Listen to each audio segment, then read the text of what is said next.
বাংলাদেশ জামাত ইসলামীর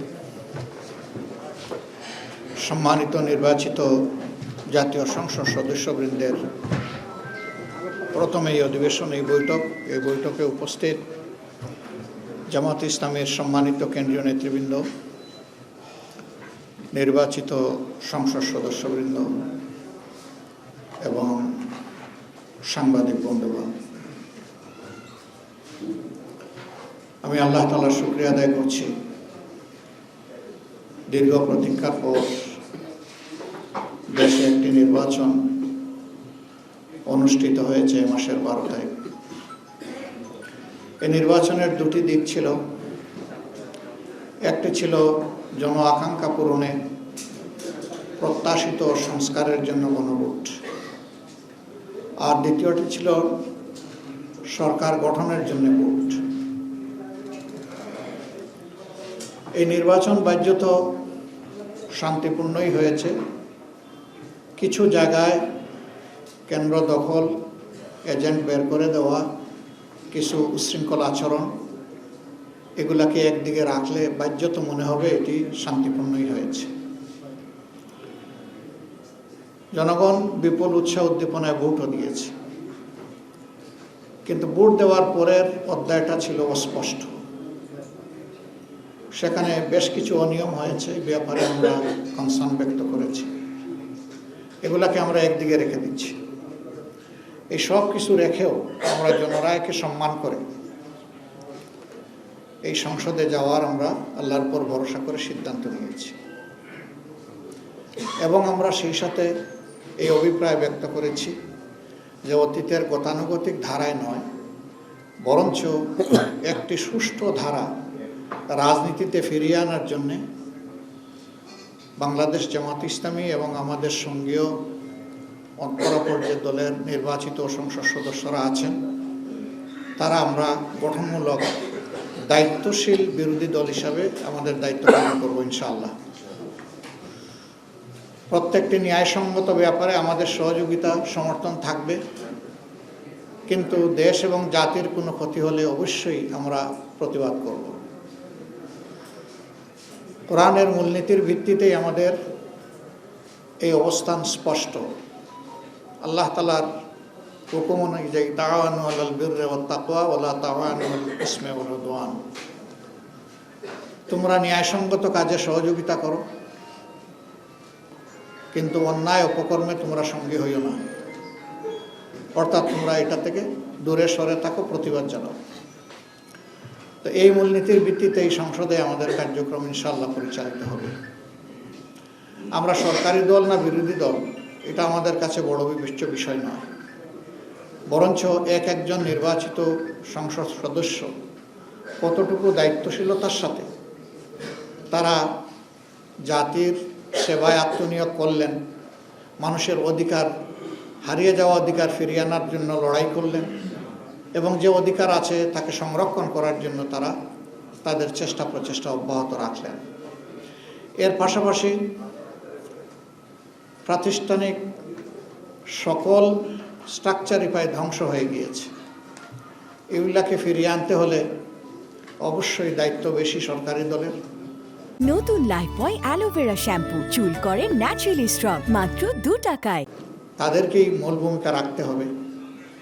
তারা যদি মূল ভূমিকা রাখেন, তাহলে রাষ্ট্রের যে অঙ্গগুলো বিকল হয়ে পড়েছে সেগুলোকে সচল করা সম্ভব বলে আমরা মনে করি। বিচার বিভাগ থেকে শুরু করে সর্বত্র ভয়াবহ বিশৃঙ্খলা তৈরি হয়ে গিয়েছে। এই জায়গাগুলোকে অবশ্যই পরিচ্ছন্ন করতে হবে। আমরা দায়িত্বশীল বিরোধী দল হিসাবে আমরা জনগণের সাথেই থাকবো ইনশাআল্লাহ। জনস্বার্থ সংরক্ষণ, দেশের স্বার্থ সংরক্ষণ হবে আমাদের মূল দায়িত্ব। এদিকে আমরা সজাগ দৃষ্টি রেখেই জাতির পাশে থেকে আমরা দায়িত্ব পালন করব।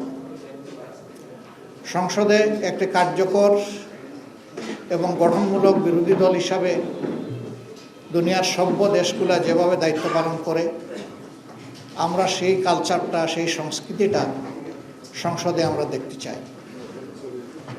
সংসদের দুইটা অঙ্গ, একটা সরকারি দল আর একটা থাকবে বিরোধী দল, এটাই স্বাভাবিক।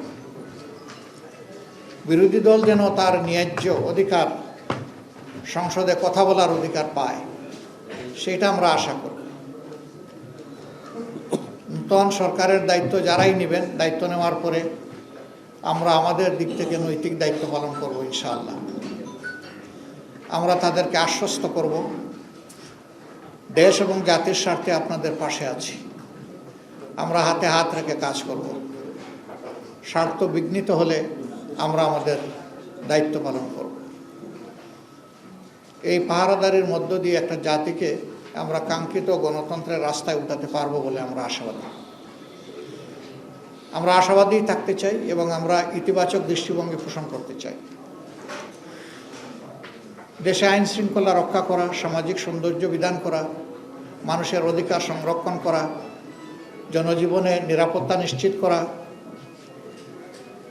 এবং জনগণ যে বিভিন্ন সিন্ডিকেটের কবলে পড়ে অতিষ্ঠ, সেগুলা থেকে বের করে আমরা আনতে পারবো যদি সরকারি দল আন্তরিকতার সাথে উদ্যোগ গ্রহণ করেন, এবং আমরা সেই ক্ষেত্রে সহযোগিতা করব, আমরা আশ্বাস দিচ্ছি। এই সার্বিক বিশৃঙ্খলা থেকে জাতিকে বের করে আনা এবং জুলাইয়ের যে আকাঙ্ক্ষা, জুলাই আকাঙ্ক্ষার প্রেক্ষাপটে আমরা আমাদের দায়িত্ব পালন করব। আমরা অতীতেও বারবার জুলাই শহীদদের প্রতি গভীর শ্রদ্ধা নিবেদন করেছি, জুলাই যোদ্ধাদের প্রতি শ্রদ্ধা নিবেদন করছি। আজকে আরেকবার জাতীয় সংসদের কার্যক্রম ইনশাআল্লাহ আগামীকাল থেকে শুরু হওয়ার কথা। আমরা আরেকবার তাদেরকে গভীর শ্রদ্ধায় স্মরণ করছি এবং যারা চলে গেছেন আল্লাহর দরবারে তাদের জন্য শাহাদাত কামনা করছি। আর যারা আহত ভঙ্গ হয়ে বেঁচে আছেন, মহান মাবুদের দরবারে, মহান রবের দরবারে তাদের জন্য সুস্থতা কামনা করছি। পুরা জাতি কার্যত জুলাইয়ে যুদ্ধ করেছে। জাতির এই অবদানকে স্মরণ রেখে যদি সংসদ পরিচালিত হয়, আমরা বিশ্বাস করি এই সংসদ জনগণের প্রত্যাশা পূরণে সক্ষম হবে ইনশাআল্লাহ। কিন্তু যদি জুলাই আকাঙ্ক্ষাকে আমরা ভুলে যাই, তাহলে এই জাতির ভাগ্যে বারবার জুলাই ফিরে আসতে পারে। আমরা এটা চাই না। আমরা চাই যে জুলাই যে কারণে ফিরে এসেছে, এই কারণটা যেন আর দ্বিতীয়বার তৈরি না হয়। আমরা এখন যে দেশটা, স্বাধীন দেশটা আল্লাহর মেহেরবানিতে পেয়েছি, এটি একসময় পাকিস্তানের অংশ ছিল। 47-এ যারা যুদ্ধ করে, সংগ্রাম করে পাকিস্তান তৈরি করেছিলেন, তারা অনেক ভালো কথা বলেছিলেন, কিন্তু সেই ভালো কথার প্রতিফলন জনগণ দেখেনি। তারপরেও 47 যে পূর্ব পাকিস্তান ছিল, এটাই বর্তমান বাংলাদেশের সীমানা। ওই সীমানা নিয়েই আমরা চলছি। কাজে এটার ভিত রচনা হয়েছে 47। আবার 47-এর যারা সংগ্রামী ছিলেন, রাষ্ট্র পরিচালনার দায়িত্ব পেয়েছিলেন, তারা তাদের দায়িত্বটা নিষ্ঠার সাথে পালন না করার কারণেই পরবর্তী পর্যায়ে যে বৈষম্য তৈরি হয়েছিল, এর বিরুদ্ধে পূর্ব পাকিস্তানের জনগণ তারা ফুঁসে উঠেছিল। 70-এর নির্বাচনে তার প্রতিফলন হয়েছিল।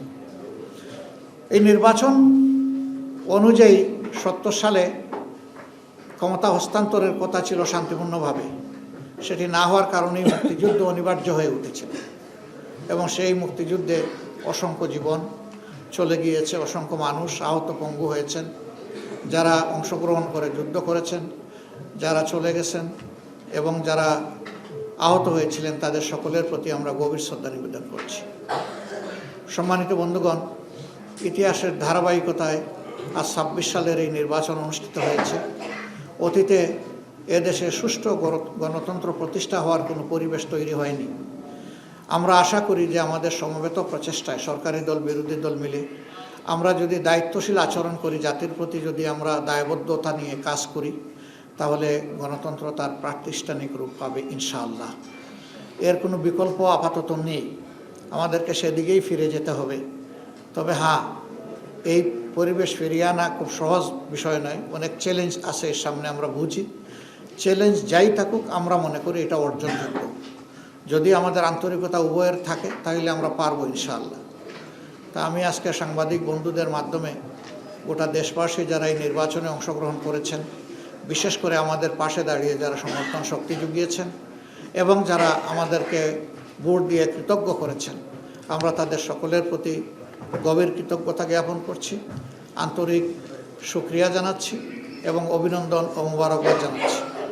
আমরা যে দেশবাসী প্রত্যাশা নিয়ে আমাদের পাশে দাঁড়িয়েছিলেন, নির্বাচনের ফলাফলে তার পূর্ণ প্রতিফলন হোক কিংবা না হোক, আমরা সেই দেশবাসীকে কথা দিচ্ছি, নির্বাচনের আগে যত কথা আমরা আপনাদেরকে বলেছি, একটা বিরোধী দল হিসাবে আমাদের নিজের অবস্থান থেকে তার যতটুকু সর্বোচ্চ পালন করা সম্ভব, বাস্তবায়ন করা সম্ভব, আমরা সেই ব্যাপারে ইনশাআল্লাহ প্রতিশ্রুতিবদ্ধ।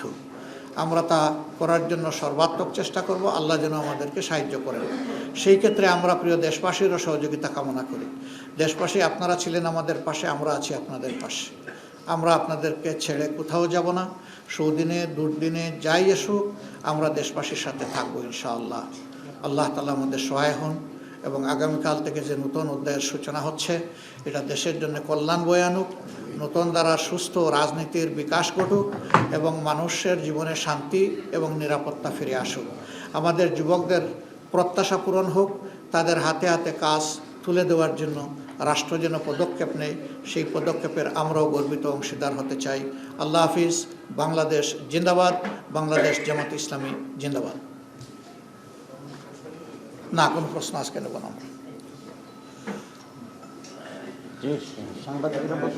সাংবাদিক বন্ধুদেরকে অসংখ্য ধন্যবাদ। আপনারা কষ্ট করে এসেছেন, অংশে আপনারা ইনশাআল্লাহ আমাদেরকে সহযোগিতা করবেন আশা করি।